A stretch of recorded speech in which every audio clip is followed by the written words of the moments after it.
साथियों, स्टूडेंट साथी के फटाफट बीपीएससी के बैच में आपका स्वागत है। आज हम इंडियन ज्योग्राफी के अगले टॉपिक भारत का भौतिक स्वरूप में आते हैं।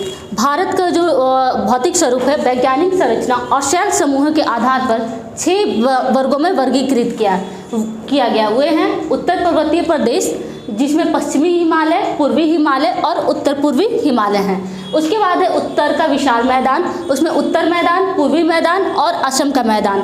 उसको एक साथ कंबाइन करके कहते हैं गंगा सिंधु ब्रह्मपुत्र का मैदान। साथियों, ये विश्व का फर्टाइल लैंड में भी बहुत ज़्यादा आता है, यहाँ उपज बहुत ज़्यादा होता है। उसके बाद प्रायद्वीपीय खंड या इसको मध्य उच्च भूमि भी कहा जाता है। ये इसमें उत्तरी दक्कन, दक्षिणी दक्कन और पूर्वी पठार और पश्चिमी पठार आता है। उसके बाद आते हैं तटवर्ती मैदान। तटवर्ती मैदान साथियों, आपको जब भारत का मैप देखते हैं तो भारतीय मैप के अनुसार भारत का जो तट है वो दो भागों में आता है। आपको एक भाग में ये होता है पूर्वी तट, ये होता है पश्चिमी तट, तो ये 2 पार्ट में ये भी डिवाइड हो जाता है आपको। उसके बाद आते हैं द्वीप समूह। द्वीप समूह में एक आपको आता है अंडमान निकोबार। अंडमान निकोबार को भी आप छोटे छोटे पार्ट में डिवाइड करते हैं। उसके बाद लक्षद्वीप। लक्षद्वीप जैसे कि आपको बना हुआ है अलग तरीके से, इसका निर्माण अलग तरीके से हुआ, इसलिए इसको आपको 2 पार्ट में डिवाइड किया गया है। उसके बाद आते हैं भारतीय मरुस्थल। भारतीय मरुस्थल भी एक बृहद मरुस्थल है, एक लघु मरुस्थल है। जैसा कि हम लोगों ने पिछले बार बताया था, अरावली पर्वत जो विश्व की या भारत की प्राचीनतम पर्वत श्रेणियों में आता है, अरावली पर्वत के कारण मरुस्थलों का वर्गीकरण हो चुका है। तो अब आते हैं हम हिमालय पर। हिमालय का निर्माण, जैसा कि मैंने पिछले वीडियो में ही बताया था कि जो भारत है वो गोंडवाना लैंड का भाग है। गोंडवाना लैंड और लॉरेंसिया के बीच, या फिर कह सकते हैं अंगारा लैंड और गोंडवाना लैंड के बीच तेथिस सागर था। तेथिस सागर में आपको जल का निक्षेप था। वहाँ पर हिमालय का जो निर्माण है, इसका उत्पत्ति का 2 सिद्धांत दिया गया है। अब हिमालय ऐसे तो आया नहीं, जब पूरा धीरे धीरे इसकी प्रक्रिया आपको लगभग 7 करोड़ से 1 करोड़ वर्ष तक चली है। हिमालय हमारे देश का या विश्व के नवीनतम पर्वत श्रेणियों में से एक है। जैसे कि देखते हैं, जो पुरानी पर्वतें होती हैं ढलान युक्त होती है, लेकिन नवीनतम पर्वत श्रेणियाँ जो होती हैं वो इस तरीके से ट्रायंगल शेप लिए रहते हैं। आप देखते हैं कि विश्व का जो ऊंचा पर्वत श्रेणी है लगभग हिमालय में ही आता है। आपको हिमालय की उत्पत्ति में 2 सिद्धांत दिया गया है साथियों। एक है प्लेट विवर्तनिकी सिद्धांत, एक है भूसन्नति सिद्धांत। प्लेट विवर्तनिकी सिद्धांत है जो आपको हैरी हेस ने दिया है, प्लेट विवर्तनिकी सिद्धांत, और आपको भूसन्नति का सिद्धांत है जो कोवर ने दिया है। प्लेट विवर्तनिकी सिद्धांत में देखते हैं इंडियन प्लेट और यूरेशियन प्लेट। जब इंडियन प्लेट और यूरेशियन प्लेट देखते हैं कि इंडियन प्लेट का जो है ऊपर जो उत्तर पूर्वी विस्तार होते रहता है। हमेशा हम जानते हैं कि प्लेट जो है हमेशा आप गति में होती है, आज भी गति में है, तभी हम भूकंप जैसी स्थिति को देखते हैं। तो इंडियन प्लेट हमेशा है जो यूरेशियन प्लेट से टकराई होगी, तो उस तरीके ऐसा माना जाता है। हैरी हेस ने माना है कि इंडियन प्लेट यूरेशियन प्लेट से टकराई तो एक बहुत बड़ी प्रक्रिया के दौरान हिमालय का निर्माण हुआ जो तेथिस सागर के ऊपर हुआ। वहीं पर आपको कोवर का मानना है कि नहीं, अवसादों का जो वहाँ पर जो निक्षेप थे यूरेशियन प्लेट और इंडियन प्लेट के, उनके अवसादों के निक्षेप का उत्थान हुआ, उससे आपको हिमालय का निर्माण हुआ। लेकिन जो सर्वाधिक मान्य जो सिद्धांत है वो हैरी हेस का है। हैरी हेस का जो सिद्धांत है वो है प्लेट विवर्तनिकी सिद्धांत। इसी के आधार पर हम कहते हैं कि हिमालय क्या है, आपको हिमालय है जो वलित पर्वत है। वलित पर्वत हमेशा ऊंचाई होते रहता है। जैसे कि आप हिमालय हर वर्ष 9 से 11 सेंटीमीटर बढ़ती रहती है। इसका उदाहरण हम हाल ही में देख सकते हैं। पहले हम लोग हमेशा पढ़ते थे कि हिमालय की ऊंचाई 8,848 मीटर थी, परंतु वर्तमान में नेपाल सरकार या चीन की जो सरकार है उसने जारी किया कि हिमालय की ऊंचाई है जो बढ़ चुकी है, 8,850 मीटर हो चुकी है। अब देखते हैं हिमालय को है जो हम लोग वर्गीकृत करते हैं अलग अलग। अब आते हैं हिमालय पर। हिमालय का उत्पत्ति का सिद्धांत आप लोग जान गए। अब हिमालय कैसे बना, अब हिमालय उत्पत्ति और संरचना के आधार पर किस प्रकार वर्गीकृत किया गया है। ये है ट्रांस हिमालय, ट्रांस हिमालय के बाद बृहद हिमालय, बृहद हिमालय के बाद आपको मध्य या फिर इसे लघु हिमालय भी कहा जाता है। उसके बाद आते हैं आपको शिवालिक हिमालय पर आते हैं। हिमालय जितना बड़ा आपको दिखता है उतना बड़ा अलग अलग पार्ट में ही टूट टूट करके ये बना है। इसका निर्माण अलग अलग समय पे हुआ है, इसीलिए नवीनतम पर्वत श्रेणी में आता है और आज भी इसके निर्माण की प्रक्रिया चल ही रही है। ट्रांस हिमालय देखते हैं। ट्रांस हिमालय आपको मुख्यतः ये हिमालय का भाग नहीं है। जब हम भारत को देखते हैं, यहाँ पर आप जानते होंगे विश्व का छत कहा जाता है पामीर की ग्रंथि या पामीर का पठार। पामीर के पठार से ही दो श्रेणियाँ निकली हैं। एक होता है हिंदू कुश। हिंदू कुश को आप पढ़ेंगे विश्व का भूगोल वर्ल्ड ज्योग्राफी में, हिंदू कुश। और एक और निकलता है कुनलुन। इसी से एक आता है आपको काराकोरम। काराकोरम रेंज है। काराकोरम से ही आपको नीचे निकलता है एक लद्दाख। तो मुख्यतः साथियों ये आपको जो ट्रांस हिमालय है आपको हिमालय का भाग नहीं है। इसमें कौन कौन सी श्रेणियाँ आती हैं? 3 श्रेणियाँ आती हैं आपको पर्वत श्रेणियाँ। एक आ जाता है आपको काराकोरम, दूसरा आपको आ जाता है लद्दाख, तीसरा आता है आपको जास्कर। मुख्यतः यही 3 है। आगे आपको जाकर के कैलाश श्रेणी का भी निर्माण इसी के अंतर्गत हो जाता है। काराकोरम और लद्दाख है जो आपके मुख्य हिमालय या महान हिमालय का पार्ट नहीं है, परंतु आप देखते हैं जब भारत का जब मैप देखिएगा तो यहाँ पर जो हिमालय का विस्तार आपको कश्मीर नहीं अब लद्दाख माना जाता है। लद्दाख से लेकर के अरुणाचल प्रदेश तक है। तो आपको भारत में देखते हैं सबसे पहले हम आते हैं ये काराकोरम श्रेणी आ जाती है, उसके बाद आपको आता है लद्दाख। ये दोनों आपको ये मुख्यतः आपकी पामीर की ग्रंथि या पामीर के पठार का भाग है, लेकिन इसे हिमालय का भाग इसलिए माना गया क्योंकि जास्कर श्रेणी है, इसी में आकर के इसका विस्तार हो जाता है, अतः इसे हिमालय का महान हिमालय का भाग माना जाता है। वैसे ये हिमालय का भाग नहीं है। यही काराकोरम और लद्दाख श्रेणी आगे जाकर के तिब्बत में आपको कैलाश श्रेणी, यहाँ पर कैलाश श्रेणी जो हमारा धार्मिक स्थल है उसका निर्माण करता है। तो आपको काराकोरम, लद्दाख और जास्कर बृहद हिमालय का पार्ट है। उसके बाद आपको देखते हैं ट्रांस हिमालय है जो इसमें की क्या क्या है जो खूबी है। ट्रांस हिमालय उत्पत्ति एवं संरचना के आधार पर, जैसा कि बताएं कि आपको काराकोरम लद्दाख है जो आपको पामीर की ग्रंथि का भाग है और जास्कर हिमालय बृहद हिमालय का भाग है। अतः कह सकते हैं कि ये आपको हिमालय ही माना जा सकता है। काराकोरम और जो लद्दाख श्रेणी है आपको काराकोरम, अब देखते हैं मान लीजिए काराकोरम श्रेणी है, ये लद्दाख श्रेणी है, इन दोनों के बीच श्योक नदी बहती है। इंपॉर्टेंट पॉइंट जितना भी हिमालय से लेकर के है श्योक नदी आगे जाकर के आपको सिंधु नदी की सहायक, सिंधु नदी कहाँ बहती है आपको काराकोरम जो होता है श्रेणी और लद्दाख श्रेणी, इसके बाद आपको जास्कर श्रेणी है।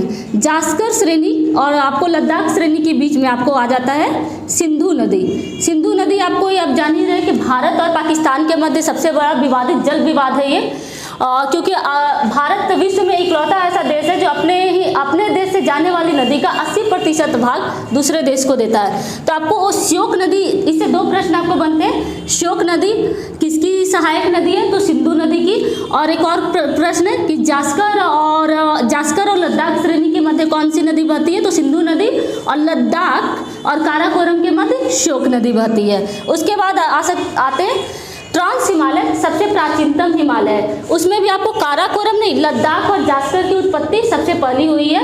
अब ट्रांस हिमालय में एक और चीज़ देखते हैं, ये आपको सबसे विवादित है। विवाद का कारण है कि ये जो क्षेत्र आता है इसका सबसे ज़्यादा क्षेत्र या तो आपको आ जाता है चीन के अक्साई चीन में आ जाता है या फिर आपको आ जाता है ये पीओके में। तो इसको लेकर के भारत का पाकिस्तान की तरफ से भी विवाद है और दूसरा आपको चीन के तरफ से भी विवाद है।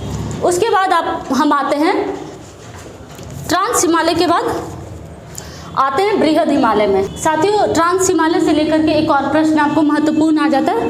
भारत की सबसे ऊंची चोटी जो कि K2 है, जिसे गॉडविन ऑस्टिन भी कहा जाता है, वो है जो आपको काराकोरम रेंज में ही स्थित है। सियाचिन ग्लेशियर विश्व की ध्रुवों के बाहर स्थित दूसरी सबसे बड़ी ग्लेशियर है जो भारत ट्रांस हिमालय में ही स्थित है। साथियों अब आते हैं बृहद हिमालय पे। बृहद हिमालय का विस्तार है जो नागा पर्वत, लद्दाख, कहीं कहीं से पीओके में भी माना जाता है, वहाँ से लेकर के आपको नमचा बरुआ अरुणाचल प्रदेश, मेनली जो हिमालय आप देख सकते हैं पूरी तरीके से आपको बृहद हिमालय में ही आता है। आपको इसका जब देखेंगे तो इसको दो तरीके से इसका विस्तार माना जाता है। एक है उत्तर में इसका सिंधु सांगपो नदी। सिंधु नदी तो हम लोगों ने देखा कहाँ से कहाँ तक है, आपको यहाँ पर सिंधु नदी है और नीचे आपको इस एरिया में तिब्बत में जो चीन का पार्ट है उसमें सांगपो नदी है जो ब्रह्मपुत्र नदी को ही सांगपो नदी कहा जाता है। उसके बाद आते हैं यहाँ पर हिमालय की ज़्यादातर ऊँची चोटियाँ आपको बृहद हिमालय में मिलती हैं। साथियों हम जैसा मैंने बताया था कि भारत की सबसे ऊंची चोटी जो K2 है वो आपको ट्रांस हिमालय में है, लेकिन हिमालय की भारत में सबसे जो ऊंची चोटी है वो है कंचनजंगा, वो सिक्किम में है, वो आपको बृहद हिमालय में आता है। और विश्व की सबसे ऊंची चोटी भी आपको बृहद हिमालय में आता है, क्योंकि ट्रांस हिमालय तो भारत और तिब्बत के बाहर इसका विस्तार ही नहीं है, नेपाल में तो है नहीं। और विश्व की सबसे ऊंची चोटी आपको नेपाल में आती है, माउंट एवरेस्ट, जिसकी ऊंचाई है 8,850 मीटर, वो आपको बृहद हिमालय में ही आता है। कंचनजंगा भी आपको बृहद हिमालय में आता है जो कि है आपको सिक्किम में आता है। अब आते हैं देखते हैं कि यहाँ पे कौन कौन सी ऊंची चोटियाँ हैं। ये जो नागा पर्वत आता है जो लद्दाख में है, उसके बाद उत्तराखंड में आते हैं केदारनाथ, बद्रीनाथ, नंदा देवी। पिछले वर्ष फरवरी में आपको नंदा देवी में ही हैंगिंग ग्लेशियर टूटा था, उसके कारण बहुत बड़ी आपदा आई थी। नंदा देवी से चामोली में स्थित है, इससे रिलेटेड आपको दो करंट है। आपको चामोली में ही आपको ये हुआ था, चिपको आंदोलन हुआ था, जिसके हरीश ये जो बहुगुणा थे सुंदरलाल बहुगुणा जी, उनकी पिछले साल ही मृत्यु हुई थी। तो आपको नंदा देवी पर्वत से रिलेटेड आपको 2-3 प्रश्न बन जाते हैं। यहाँ पर आपको एक माना गांव है जो भारत का सबसे अंतिम गांव आ जाता है आपको। उसके बाद आते हैं नेपाल में। नेपाल में आपको धौलागिरी, अन्नपूर्णा, गौरीशंकर, माउंट एवरेस्ट और मकालू पर्वत श्रेणियाँ हैं। ये सारी की सारी विश्व की भी इंपॉर्टेंट महत्वपूर्ण पर्वत श्रेणियाँ, जैसे केदारनाथ, बद्रीनाथ आप देखते होंगे कि ठंड के दिनों में बंद हो जाती है। ये सारी हैं जो बहुत मतलब ये कह सकते हैं कि ऊंची चोटियां हैं। उत्तराखंड में सबसे ऊंची चोटी है नंदा देवी।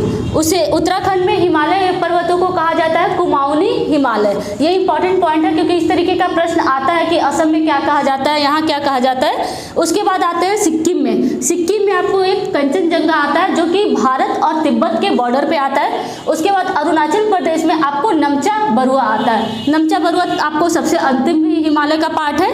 उसके बाद आते हैं दर्रा। दर्रा क्या होता है? एक तरह का रास्ता होता है, दो पर्वतों के बीच जो रास्ता होता है उसको दर्रा कहा जाता है। एक होता है घाटी। घाटी दो पर्वतों के बीच का एक बहुत बड़ा क्षेत्र होता है, बट दर्रा होता है जो पर्वतों के बीच देख सकते हैं एक छोटा सा रास्ता होता है, उसको दर्रा कहा जाता है। अब यही एक विवाद का भी कई बार विषय हो जाता है दो देशों के बीच में। जैसे देख सकते हैं लद्दाख में है बुर्जिला और जोजिला, इसको लेकर के भारत चीन में भी हमेशा विवाद रहता है। हिमाचल प्रदेश में बारालाचा और छिपकीला। उसके बाद उत्तराखंड में डागला है, मनाला है, नितिला है और लिपुलेख। साथियों लिपुलेख दर्रा पिछले साल भारत और नेपाल के बीच बहुत विवादित रहा था। लिपुलेख, लिपुआ दर्रा और काला पानी को लेकर के जब 2019 में जब भारत सरकार ने अपना मैप जारी किया था जम्मू कश्मीर से 370 हटाने के बाद, तो उसके उत्तर में नेपाल सरकार ने भी अपना एक मैप जारी किया था जिसमें काला पानी, लिपुलेख और लिपुआ दर्रा को अपना पार्ट बताया था। और उसी में बिहार का जो सुगौली की संधि था, आपको इसमें बिहार का भी सुगौली की संधि इंपॉर्टेंट हो जाता है क्योंकि नेपाल उसी को अपना दिखा रहा था जो गंडक नदी को लेकर के समझौता था। उसके बाद आता है सिक्किम में नाथुला और जलपल्ला। ये डायरेक्ट आपको तिब्बत के लहासा मार्केट से आपको जोड़ती है। बृहद हिमालय के बाद साथियों आता है आपको मध्य अथवा लघु हिमालय। मध्य अथवा लघु हिमालय का जो विस्तार है आपको पीर पंजाल से लेकर के आपको महाभारत श्रेणी तक है। आपको जम्मू कश्मीर से एक तरह से देख सकते हैं, ये लद्दाख में नहीं आता। लद्दाख ये आपको आ जाता है जम्मू कश्मीर से लेकर के आपको भूटान तक आ जाता है। ये इस बीच में जितने भी राज्य आते हैं उन सब में ही आ जाता है। यहाँ जो मध्य हिमालय या लघु हिमालय है, ये जो सबसे ज़्यादा भूस्खलन से के लिए प्रसिद्ध है। हाल में देखा गया भूस्खलन से संबंधित बहुत प्रश्न आपको हर एक स्टेट पीसीएस या यूपीएससी तक में देखा जा रहा है और इससे रिलेटेड आपको प्रीलिम्स और मेंस में प्रश्न आ रहे हैं। यहाँ जो इसका जो सबसे ज़्यादा है मध्य और लघु हिमालय के जो ऊपरी पार्ट है, इसका उत्तरी भाग है वो कश्मीर घाटी आता है, और नीचे जो है उसे दून कहा जाता है उत्तराखंड में, और असम में कहा जाता है द्वार। जैसे कि आप देख सकते हैं देहरादून और द्वार जो घाटियाँ होती हैं वहाँ पर आपको चाय की खेती के लिए बहुत प्रसिद्ध है। उसके बाद यहाँ पर एक और चीज़ के लिए प्रसिद्ध है, वो है सबसे ज़्यादा हिल स्टेशन है, जैसे कि मसूरी, कुल्लू, मनाली, सारा का सारा आपको मध्य अथवा लघु हिमालय में ही आता है। उसके बाद आते हैं जो वहाँ पीर पंजाल श्रेणी है, इसका सबसे महत्वपूर्ण श्रेणी है, जिसमें बनिहाल दर्रा आता है। बनिहाल दर्रा है जो जम्मू को श्रीनगर से जोड़ता है। इसके जो प्रमुख घाटियाँ हैं वो है कश्मीर, कुल्लू और कांगड़ा।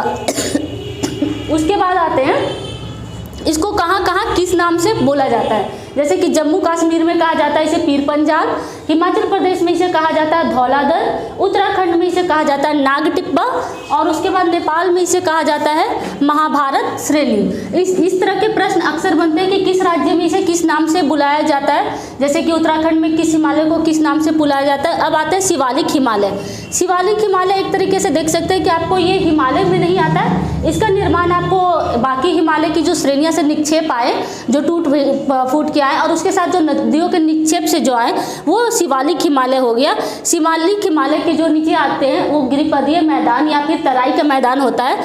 ये है जो इसका निर्माण बाकी हिमालय का निक्षेप से हुआ। यहाँ पे कम ऊंची छोटी छोटी पहाड़ियाँ हैं और बहुत ज़्यादा ये नहीं है प्रसिद्ध। इसके बाद आपको आ जाता है गिरिपदीय मैदान। जो हम लोगों ने जो अभी देखा था वो संरचना और निर्माण के आधार पर हिमालय का विभाजन था। अब ये प्रादेशिक विभाजन देखते हैं। प्रदेश जहाँ पर जो नाम है प्रदेश के आधार पे तो इसका विभाजन हुआ। एक है जैसे पंजाब हिमालय। पंजाब हिमालय इसका नाम क्यों हुआ है, क्योंकि सिंधु नदी से लेकर के आपको सतलज नदी, आपको सिंधु और सतलज नदियाँ मेनली पंजाब हिमालय में आती हैं। उसके बाद आते हैं कुमाऊँ हिमालय। कुमाऊँ जो हिमालय है वो सतलज नदी से लेकर के आपको काली नदी तक आती है। उसके बाद आते हैं काली नदी। आपको मैंने थोड़ी देर पहले बताया था कि विवाद का ये बहुत बड़ा विषय है। आपको नेपाल हिमालय है। नेपाल हिमालय है जो काली नदी है जो भारत, नेपाल और चीन के बीच का बहुत बड़ा विवाद का ये कारण है, क्योंकि तीनों के बीचों बीच का क्षेत्र में आता है। उसके बाद है काली नदी से लेकर के तीस्ता नदी भारत और बांग्लादेश के बीच का विवाद का क्षेत्र है। उसके बाद अंतिम में आते हैं असम हिमालय है जो तीस्ता नदी से लेकर के आपको ब्रह्मपुत्र नदी तक आपको आता है। तो ये तो इससे ज़्यादा आपको इम्पॉर्टेंट है ये चारों का चारों नाम, क्योंकि एग्जामिनेशन में प्रश्न आते हैं तो आपको हो सकता है कि नाम दे दे कि एलिमिनेट कैसे करना है, आपको नाम दे दे कि प्रादेशिक विभाजन में आपको असम की जगह अरुणाचल प्रदेश दे दे। तो आप इस तरीके से ये चारों अगर आपको याद रहेगा, इसी आधार पे आप इसको एलिमिनेट कर पाइएगा। थैंक यू दोस्तों, हमारे साथ जुड़ने के लिए। आगे का वीडियो हम लोग आगे जारी करते रहेंगे। Thank you.